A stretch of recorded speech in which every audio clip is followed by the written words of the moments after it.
વિદ્યાર્થી મિત્રો, તો ઇંગ્લિશના આવા જ બીજા વિડીયો માટે આપ મારી ચેનલને સબસ્ક્રાઈબ કરી લો અને સાથે સાથે બેલ આઇકન પર ક્લિક કરી લો, જેથી આપને ભવિષ્યમાં આવા જ વિડીયોની નોટિફિકેશન મળતી રહે અને એ પણ મિસ ન થઈ જાય.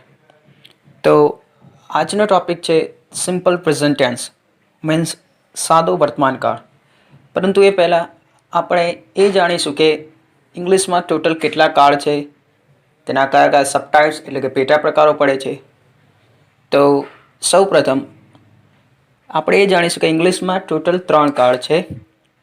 વર્તમાન કાળ એટલે કે પ્રેઝન્ટ ટેન્સ, ભૂતકાળ એટલે કે પાસ્ટ ટેન્સ અને ભવિષ્યકાળ એટલે કે ફ્યુચર ટેન્સ. તો દરેક કાળના જોઈએ તો 4 સબટાઇપ્સ એટલે કે 4 પેટા પ્રકારો પડે છે, જેમ કે સાદો કાળ, ચાલુ કાળ, પૂર્ણકાળ અને ચાલુ પૂર્ણકાળ. તો વન બાય વન આપણે જોઈશું. ફર્સ્ટ આપણે પ્રેઝન્ટ ટેન્સનો જોઈ લઈએ, મીન્સ વર્તમાન કાળ. તેનો પહેલો સબટાઇપ એટલે કે પહેલો પેટા પ્રકાર છે સાદો વર્તમાન કાળ, સિમ્પલ પ્રેઝન્ટ ટેન્સ. બીજો છે ચાલુ વર્તમાન કાળ, પ્રેઝન્ટ કન્ટિન્યુઅસ ટેન્સ. ત્રીજો છે પૂર્ણ વર્તમાન કાળ એટલે કે પ્રેઝન્ટ પરફેક્ટ ટેન્સ. અને ચોથો છે ચાલુ પૂર્ણ વર્તમાન કાળ એટલે કે પ્રેઝન્ટ પરફેક્ટ કન્ટિન્યુઅસ ટેન્સ. એ જ રીતને ભૂતકાળમાં તો કે સાદો ભૂતકાળ, સિમ્પલ પાસ્ટ ટેન્સ, ચાલુ ભૂતકાળ, પાસ્ટ કન્ટિન્યુઅસ ટેન્સ, પૂર્ણ ભૂતકાળ, પાસ્ટ પરફેક્ટ ટેન્સ અને ચાલુ પૂર્ણ ભૂતકાળ એટલે કે પાસ્ટ પરફેક્ટ કન્ટિન્યુઅસ ટેન્સ. એ જ પ્રમાણે ફ્યુચર ટેન્સ એટલે કે ભવિષ્યકાળમાં પણ છે. સાદો ભવિષ્યકાળ તો સિમ્પલ ફ્યુચર ટેન્સ, ચાલુ ભવિષ્યકાળ તો ફ્યુચર કન્ટિન્યુઅસ ટેન્સ, પૂર્ણ ભવિષ્યકાળ તો ફ્યુચર પરફેક્ટ ટેન્સ અને ચાલુ પૂર્ણ ભવિષ્યકાળ તો ફ્યુચર પરફેક્ટ કન્ટિન્યુઅસ ટેન્સ. તો હવે આપણે સિમ્પલ પ્રેઝન્ટ ટેન્સ એટલે કે સાદો વર્તમાનકાળ ભણીશું. વર્તમાનકાળનો ઉપયોગ ઘણી જગ્યાએ થાય છે. આપણે રોજિંદી વાતચીતમાં, મીન્સ રોજિંદી ક્રિયા, પછી સનાતન સત્ય, ગણિત કે વિજ્ઞાનના નિયમો અને કહેવત વગેરેમાં સાદા વર્તમાનકાળનો ઉપયોગ થાય છે. તો દરેકનું એક એક એક્ઝામ્પલ જોઈશું. રોજિંદી ક્રિયા મીન્સ આપણે જે કોઈ પણ ક્રિયા રોજ કરતા હોઈએ, રોજ સ્કૂલે જવું અથવા રોજ હોમવર્ક કરવું, રોજ જોબ પર જવું કે રોજ મંદિરે જવું વગેરે. તો એક એક્ઝામ્પલ લઈએ તો I go to temple every day, હું દરરોજ મંદિરે જાઉં છું. એના પછી સનાતન સત્ય. તો સનાતન સત્ય એટલે કે એવું સત્ય જે ક્યારેય પણ ચેન્જ નથી થતું, મીન્સ બદલાતું નથી. ફોર એક્ઝામ્પલ, સૂર્ય પૂર્વમાં ઉગે છે તો એનું ઇંગ્લિશ થશે the sun rises in the east. ત્રીજો પુરુષ એક વચન કહેવાય છે સન, SUN, સૂર્ય. એટલે ત્યાં ક્રિયાપદના અંતે S કે ES લાગશે. એ આપણે આગળ ભણીશું. એના પછી જોઈએ ગણિત કે વિજ્ઞાનના નિયમો.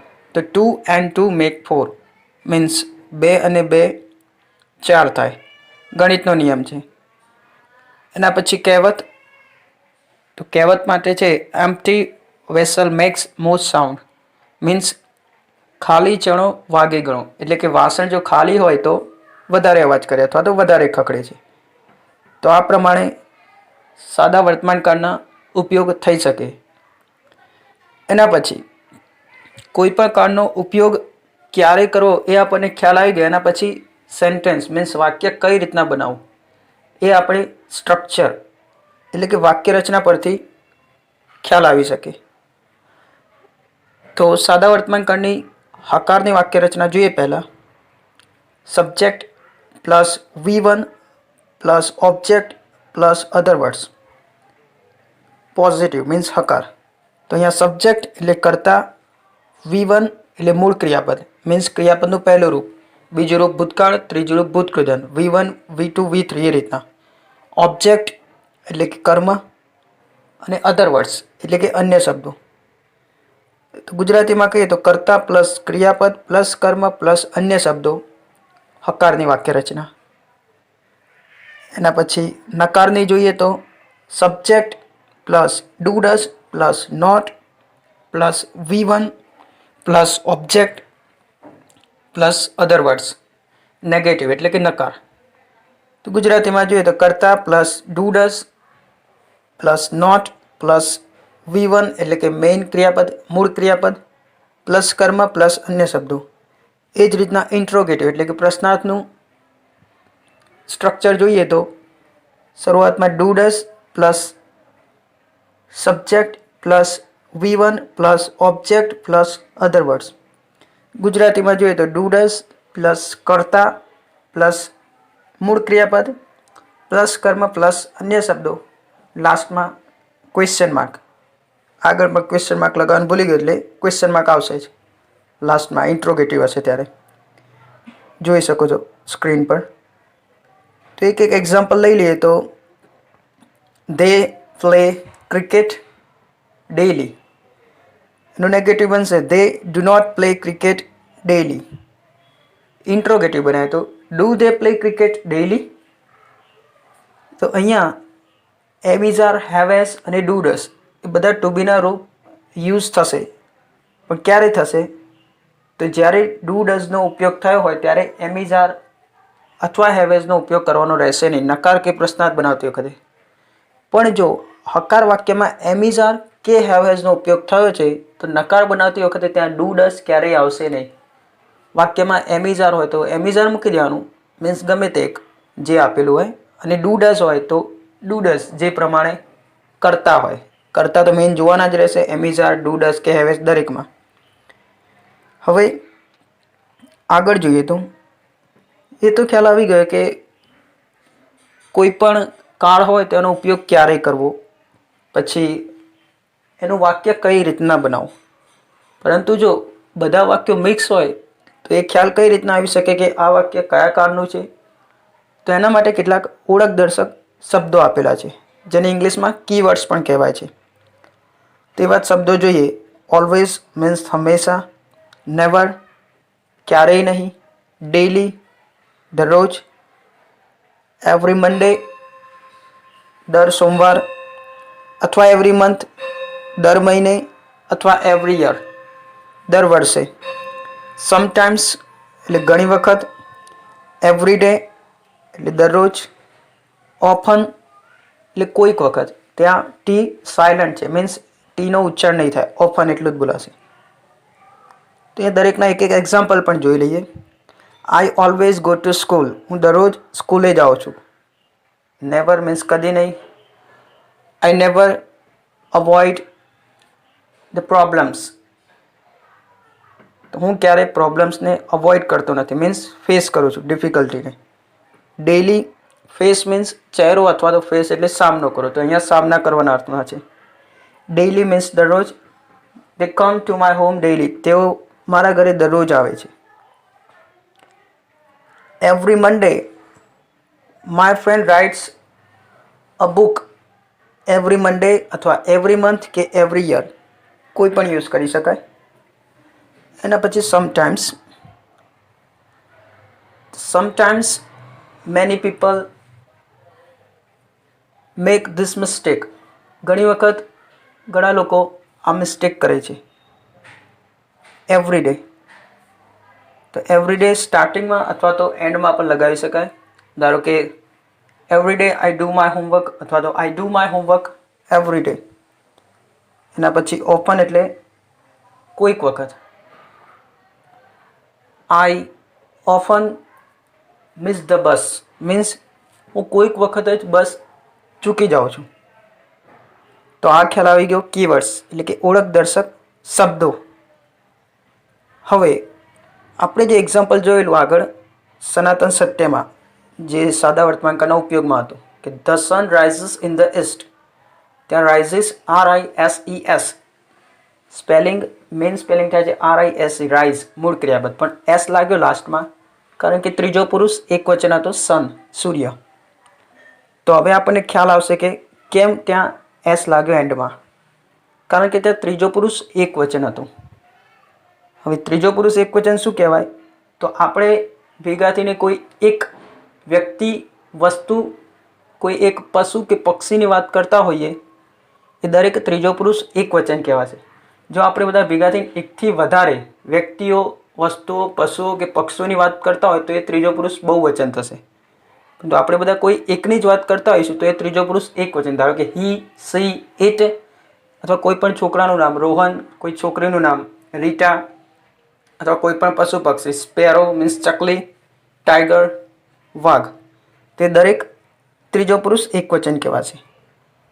તો સાદા વર્તમાન કાળમાં ઘણું બધું સમજવાનું છે, પણ મેઇન તો આ નિયમ યાદ રાખવાનો રહેશે કે ત્રીજો પુરુષ એકવચન હશે ત્યારે કમ્પલસરી એસ કે ઈએસ નિયમ મુજબ મૂકવાનું રહેશે ક્રિયાપદના અંતે. તો એ એસ કે ઈએસ કઈ રીતના મૂકવું એ તો આપણે આગળના નિયમો સમજીશું, પરંતુ હાલ પૂરતું એ યાદ રાખવાનું છે કે સાદા વર્તમાનકાળનું વાક્ય છે અને જો ત્રીજો પુરુષ એકવચન છે એમાં હી સે ઇટ, કોઈ પણ એક વ્યક્તિ, પશુ કે પક્ષીનું નામ હોય અથવા કોઈ પણ નિર્જીવ વસ્તુ ટેબલ, પેન, પેન્સિલ કંઈ પણ, તો દરેકમાં ક્રિયાદર્શક શબ્દ આપેલો હોય તો એના અંતે એસ કે ઈએસ મૂકવાનું રહેશે. ફોર એક્ઝામ્પલ જોઈ લઈએ તો શી રન્સ 7 કિલોમીટર પર અવર. સી મીન્સ ત્રીજો પુરુષ એકવચન, કોઈ છોકરીની વાત થઈ છે તો તે દર કલાકે 7 કિલોમીટર દોડે છે, મીન્સ એટલી ઝડપે દોડે છે. HOUR અવર બોલાશે, એચ સાયલેન્ટ છે, જેમ આગળ આપણે જોયું ઓફનમાં ટી સાયલેન્ટ હતો. તો આ રીતના ત્રીજો પુરુષ એકવચન હશે તો ક્રિયાપદના અંતે એસ કે ઈએસ નિયમ મુજબ લગાવવાનું રહેશે. ત્યારબાદ હવે આપણે કોઠો જોઈ લઈએ. અહીંયા એમિઝાર, હેવ હેઝ, ડુ ડસ વગેરે ટુ બીના રૂપનો ઉપયોગ થાય છે. તે બધા કયા કર્તા સાથે એમિઝાર અથવા હેવ હેઝ કે ડુ ડસ લાગી શકે? એવું તો હોય નહીં કે એમ છે તો દરેક સાથે એમ કે દરેક સાથે ઇઝ લાગે કે ડુ કે ડઝ કે હેવ કે હેઝ, દરેકમાં અલગ અલગ લાગે છે. તો સૌ પહેલાં જોઈએ એમ ઇઝ આરનો કોઠો. એકવચન અને બીજી સાઈડ છે બહુવચન. ફર્સ્ટ પર્સન એટલે પ્રથમ પુરુષ એકવચન, સેકન્ડ પર્સન બીજો પુરુષ એકવચન, થર્ડ પર્સન ત્રીજો પુરુષ એકવચન. સામેની સાઈડ જોઈએ તો ફર્સ્ટ પર્સન પ્લુરલ મીન્સ પ્રથમ પુરુષ બહુવચન, સેકન્ડ પર્સન પ્લુરલ બીજો પુરુષ બહુવચન, ને થર્ડ પર્સન પ્લુરલ ત્રીજો પુરુષ બહુવચન. તો અહીંયા આઈ આપેલું છે એનું બહુવચન થશે વી, યુ એનું બહુવચન યુ, અને હી સી ઇટ એનું બહુવચન થશે ધે.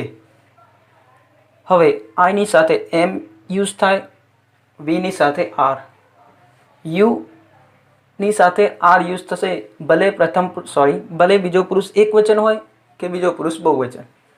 અને આ સાઈડ ત્રીજો પુરુષ એકવચન હી સી ઇટમાં કમ્પલસરી ઇઝ યુઝ થશે, પરંતુ જો ત્રીજો પુરુષ બહુવચન હોય તો ત્યાં આર યુઝ થશે, મીન્સ ધે આર. તો આ રીતના આપણને ખ્યાલ આવી ગયો. હા, તો લાસ્ટ લેક્ચરમાં આપણે એમિઝાર વિશે ભણી ગયા. હવે આપણે ભણીશું ડુ કે ડઝ વિશે, ડુ ડઝ વિશે. ક્યારે ડુ યુઝ કરવું અથવા ક્યારે ડઝ. તો લાસ્ટ ટેબલમાં જોયું આપણે જે કોઠો ભણે એમિઝારનો, એમાં કે ત્રીજો પુરુષ એકવચન હોય તો ત્યાં હંમેશા આપણે ઇઝનો યુઝ કરતા હતા. હી સી ઇટ સાથે ઇઝ, બાકી બધામાં એમ અથવા આર. તો અહીંયા તો ફક્ત બે જ ટુ બીના રૂપો છે ડુ અને ડઝ. એમાં પણ ત્રીજો પુરુષ એકવચન હશે ત્યારે આપણે કમ્પલસરી ડઝનો યુઝ કરીશું. ત્યાં આપણે ઇઝનો યુઝ કરતા હતા, પરંતુ અહીંયા ડઝ. તો ટેબલમાં આપેલું છે એ પ્રમાણે આઈ સાથે ડુ, વી સાથે પણ ડુ, યુ બીજો પુરુષ એકવચન હોય કે બીજો પુરુષ બહુવચન બંનેમાં ડુ જ આવશે. પરંતુ ફક્ત ત્રીજો પુરુષ એકવચન છે તો નકાર કે પ્રશ્નાર્થ બનાવતી વખતે આપણે ડઝનો ઉપયોગ કરીશું. ત્યાં આપણે ડુ ઉપયોગ કરી શકીએ નહીં, ધે સાથે ડુ. તો જ્યારે પણ ત્રીજો પુરુષ એકવચન હશે ત્યારે કમ્પલસરી ડઝનો ઉપયોગ કરીશું. હવે એક્ઝામ્પલ આપણે જોઈ લઈએ તો they sing a song every day. તેઓ દરરોજ ગીત ગાય છે. તેનું નકાર બનશે દે ડુ નોટ, અથવા તો ડોન્ટ પણ કહી શકાય. They don't sing a song every day. એનું જ ઇન્ટ્રોગેટિવ મીન્સ પ્રશ્નાર્થ બનાવવું હોય તો do they sing a song every day, એ રીતના. હવે ડઝ વિશે જોઈ લઈએ તો આપણે પહેલાં પણ ભણી ગયા છે કે હકાર વાક્ય છે સાદા વર્તમાન કાળનું અને ત્રીજો પુરુષ એકવચન છે. તો એમાં કમ્પલસરી ક્રિયાપદના અંતે એસ કે ઈએસ આવશે, નિયમો લખાય એ પ્રમાણે. પરંતુ જો ત્રીજો પુરુષ એકવચન છે, સાદા વર્તમાન કાળનું વાક્ય છે અને હકાર છે, તો તેનું નકાર કે પ્રશ્નાર્થ બનાવતી વખતે ડઝનો ઉપયોગ તો કમ્પલસરી કરવાનો, પણ ક્રિયાપદના અંતે એસ કે યસ લગાવી છે એ નીકાળી દેવાનું રહેશે. અને ઇન્ફિનિટિવ 2 પ્લસ ક્રિયાપદ હોય પણ આપણે અહીંયા 2 નીકાળી દેવાનું, ફક્ત ક્રિયાપદ મૂકવાનું રહેશે. તો એવું એક એક્ઝામ્પલ જોઈ લઈએ. Sheetal writes an S A. Rights એટલે WRITES. તો કે શીતલ એક નિબંધ લખે છે. એન એસે, એસે મીન્સ નિબંધ. એ અને એન જ્યારે પણ યુઝ થયો ત્યારે એક જ હોય વસ્તુ, તો આર્ટિકલમાં આપણે ભણીશું. તો Sheetal writes an essay, Sheetal એક નિબંધ લખે છે. પરંતુ જો તેનું નકાર બનાવવું હોય તો Sheetal does not write an essay. ત્યાં રાઇટ્સનું રાઇટ થઈ જશે, કારણ કે નકાર કે પ્રશ્નાર્થ બનાવીએ છીએ આપણે. હવે પ્રશ્નાર્થ બનાવીએ તો ડઝ શીતલ રાઇટ એન એસે, શું શીતલ નિબંધ લખે છે? નકારનું જોઈએ તો પહેલાં બોલી ગઈ પ્રમાણે Sheetal does not write an essay, Sheetal નિબંધ લખતી નથી. તો આ પ્રમાણે ડુ કે ડઝનો ઉપયોગ થઈ શકે, પરંતુ એટલું ધ્યાનમાં રાખવાનું કે ત્રીજો પુરુષ એકવચન હોય, સાદા વર્તમાનકાળનું સેન્ટેન્સ હોય, કોઈ પણ અફર્મેટિવ મીન્સ હકાર વાક્ય, તેનું નકાર કે પ્રશ્નાર્થ કમ્પલસરી ડઝથી બનાવવાનું રહેશે. પ્લસ એસ કે યસ લાગ્યો હોય ક્રિયાપદના અંતે તો એ નીકળી જશે, અને જે મૂળ ક્રિયાપદ હોય એ જ મૂકવાનું રહેશે. હવે આપણે આગળ હેવ અને હેઝ વિશે ભણીશું. હેવ અને હેઝ બંનેનો મિનિંગ થાય છે ની પાસે હોવ. તો જો એ પ્રેઝન્ટ પરફેક્ટ ટેન્સ પૂર્ણ વર્તમાનકાળમાં યુઝ થશે તો એનું મિનિંગ બદલાઈ જશે. મીન્સ ત્યાં તો વાક્યરચના જ અલગ થાય છે. કર્તા પ્લસ હેવેસ પ્લસ ભૂતકૃદંત એટલે કે પાસ્ટ પાર્ટિસિપલ પ્લસ કર્મ પ્લસ અન્ય શબ્દો, ત્યાં પાસે એવું મિનિંગ નહીં થાય. પરંતુ સાદા વર્તમાનકાળમાં હેવેસનો યુઝ થશે એટલે કે પાસે હોવ, કંઈ પણ વસ્તુ આપણી પાસે છે. ધારો કે, અથવા તો આપણી માલિકીની પણ કહી શકાય. ધારો કે આઈ હેવ પેન, તો કે મારી પાસે પેન છે. સી હેઝ અ ડોલ, તેની પાસે ઢીંગલી છે. તો અહીંયા પણ ત્રીજો પુરુષ એક વચન હશે ત્યારે કમ્પલસરી હેઝ યુઝ થશે હી સી ઇટમાં. એમિઝારો તો એમાં ઇઝ યુઝ થતું હતું હી સી ઇટ સાથે. ડુ ડઝમાં જોયું તો ડઝ યુઝ થતું હતું ત્રીજો પુરુષ એક વચન એટલે થર્ડ પર્સન સિંગ્યુલર. અને અહીં પણ હેવ હેઝમાં હેઝ યુઝ થશે થર્ડ પર્સન સિંગ્યુલર ત્રીજા પુરુષ એક વચન માટે. બાકી દરેકમાં હેવ યુઝ કરી શકો છો. ફોર એક્ઝામ્પલ આગળ પણ 2-3 એક્ઝામ્પલ આપી દીધા, તેમ છતાં બીજા એક્ઝામ્પલ આપી દઉં તો my brother has a car, તો કે મારા ભાઈ પાસે કાર છે. અથવા તો સ્ટુડન્ટ્સ હેવ બુક્સ, વિદ્યાર્થીઓ પાસે બુક્સ છે. ત્રીજો પુરુષ એક વચન છે તો હેઝ તો લગાવવાનું. આપણે કોઈ પણ એક વ્યક્તિ, કોઈ એક પશુ પક્ષી કે નિજી વસ્તુની વાત કરતા હોઈએ ત્યારે પણ ત્રીજો પુરુષ એક વચન જ આવે. તો એનું નકાર અને પ્રશ્નાર્થ પર બનાવી લઈએ. દે હેવ 3 બંગલોઝ, તેનું નકાર બનશે દે હેવ નોટ 3 બંગલોઝ. પ્રશ્નાર્થ હેવ દે 3 બંગલોઝ. તો આ રીતના નકાર અને પ્રશ્નાર્થ બની શકે. એ જ રીતના હેઝનું બનાવવું હોય તો માય કઝિન હેઝ 2 પેન્સિલ્સ. તો આનો નકાર બનશે my cousin has not 2 pencils. પરંતુ પ્રશ્નાર્થ જોઈએ તો માયનું યોર થઈ જશે. તો એનો પ્રશ્નાર્થ બનશે હેઝ યોર કઝિન 2 પેન્સિલ્સ. એ રીતના. તો આ પ્રમાણે હેવ અને હેઝનો યુઝ કરી શકાય. તો આપણે એમિઝાર, ડુ ડઝ, હેવેઝ વિશે તો ભણી ગયા, અને સાથે સાથે ત્રીજો પુરુષ એક વચનનું પણ સમજી લીધું. મીન્સ એની પણ માહિતી મેળવી લીધી. પરંતુ ત્રીજો પુરુષ એક વચન હોય ત્યારે ક્રિયાપદમાં એસ યસ લગાવવાનું હોય તો ફાઇનલ છે, મીન્સ ફિક્સ, એ તો નક્કી જ છે. પરંતુ કયા ફેરફાર કરવાના, તો એના માટે અમુક નિયમો છે. ધારો કે જો વાક્ય સાદા વર્તમાનકાળનું છે અને ત્રીજો પુરુષ એક વચન છે તો એમાં મુખ્યત્વે મીન્સ ઘણા બધા ક્રિયાપદોમાં તેના અંતમાં ફક્ત એસ લાગે છે.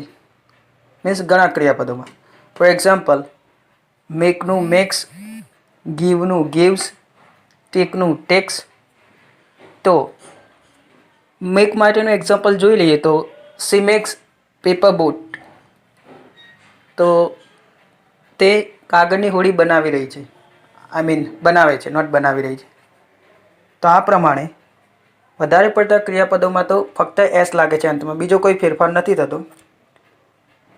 તો હવે આપણે બીજા નિયમ તરફ જઈએ. બીજા નિયમમાં કહેવાયું છે કે જે વાક્ય સાદો વર્તમાન કાળ હોય અને ત્રીજો પુરુષ એકવચન હોય, પ્લસ ક્રિયાપદના અંતે S, double S, CH, SH, X કે O હોય તો તેના અંતે ES મૂકવું. તેવા અમુક ક્રિયાપદો જોઈ લે તો ટીચનું ટીચીસ, વિશનું વિશિસ, ગોનું ગોઝ, અથવા એક્સ વાળું જોઈ લે તો ફિક્સનું ફિક્સિસ. એ રીતના બની શકે. તો અહીંયા આપણે એક એક્ઝામ્પલ લઈ લઈએ તો C goes to the USA. તે અમેરિકા જાય છે. એ રીતના બની શકે. હવે ત્રીજો અને ચોથો નિયમ સમજીશું. તો ત્રીજા નિયમમાં કહ્યું છે તે પ્રમાણે ક્રિયાપદના અંતે વ્યંજન પ્લસ વાય હોય તો વાયને બદલે આઈ લખી તેના અંતે ES મૂકવું. તો એક્ઝામ્પલમાં ઓલરેડી આપેલું જ છે કે ક્રાય મીન્સ રડવું. તો લાસ્ટમાં વાય છે પણ વાયની પહેલાં વ્યંજન છે, તો વાય નીકળી જશે, વાયની જગ્યાએ આઈ અને એના પછી તો ES મૂકવાનું જ છે. તો ક્રાયનું બન્યું ક્રાઇઝ, CRIES.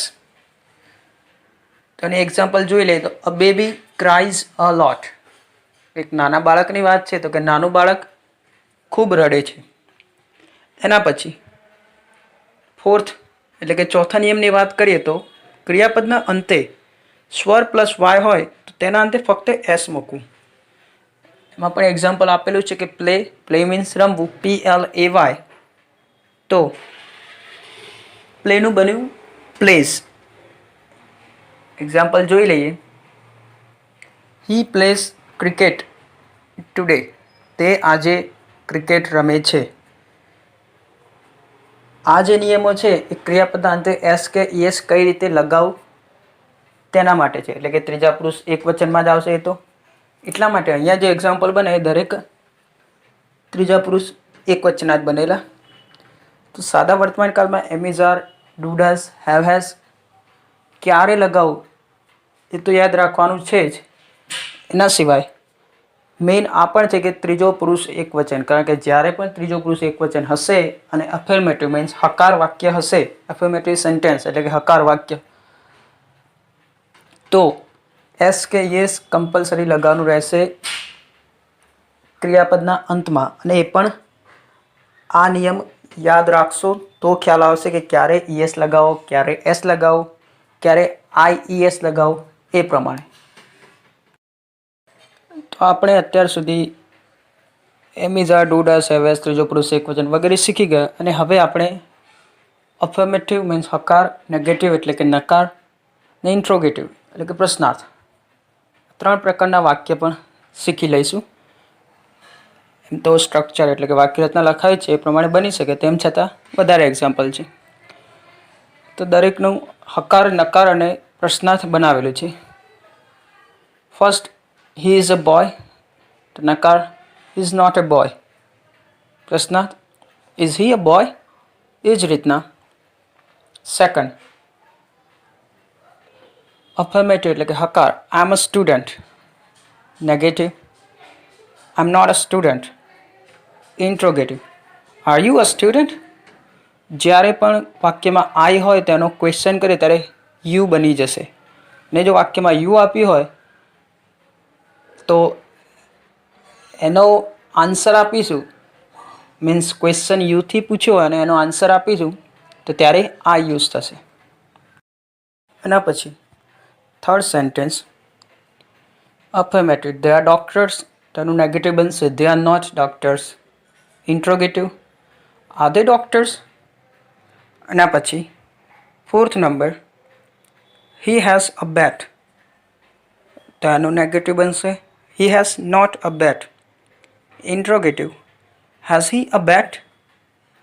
એના પછી Fifth, they have baskets. એટલે હકાર means affirmative. Negative, they have not baskets. એનું ઇન્ટ્રોગેટિવ એટલે કે પ્રશ્નાર્થ. have they baskets? આ રીતના બને. Number 6, I do my homework. હું મારું હોમવર્ક કરું છું. અફર્મેટિવ એટલે કે હકાર. અને negative, I don't do my homework. હું મારું હોમવર્ક નથી કરતો. અને એનું interrogative, do you do your homework? શું તમે તમારું હોમવર્ક કરો છો? જેમ મેં પહેલાં સમજાવ્યું કે હકાર વાક્યમાં આઈ હોય તો એનો ક્વેશ્ચન બનાવતી વખતે યુ કરી દેવાનું, અને જો હકાર વાક્યમાં યુ હોય તો એનો ક્વેશ્ચન બનાવતી વખતે આઈ કરી દેવાનું. એના પછી લાસ્ટ 7th નંબર, અ કિડ ડ્રિંક્સ મિલ્ક. મીન્સ નાના બાળકની વાત થઈ છે તો અફર્મેટિવ એટલે કે હકાર. એનું નેગેટિવ બનશે, a kid does not drink milk. કે બાળક દૂધ પીતું નથી. જેમ મેં પહેલાં પણ સમજાવ્યું, હકાર ત્રીજો પુરુષ એકવચન અને સાદા વર્તમાનકાળનું સેન્ટેન્સ છે તો એસ એસ લાગશે ક્રિયાપદમાં. અને નકાર કે પ્રશ્નાર્થ બનાવતી વખતે ડઝનો ઉપયોગ કરવાનો, પ્લસ ક્રિયાપદના અંતે એસ કે એસ મૂકવાનું નહીં. તો નેગેટિવ બન્યું, a kid does not drink milk. એનો interrogative, does a kid drink milk. તો અહીંયા આ કાળ પૂરો થાય છે. તમને સિમ્પલ પ્રેઝન્ટ ટેન્સ વિશેની પૂરેપૂરી માહિતી આપી મારાથી બનતી. અને જો આપને વિડીયો ગમ્યો હોય તો લાઇક અને શેર કરજો, જેથી બીજાને પણ હેલ્પફુલ થઈ શકે. Thank you.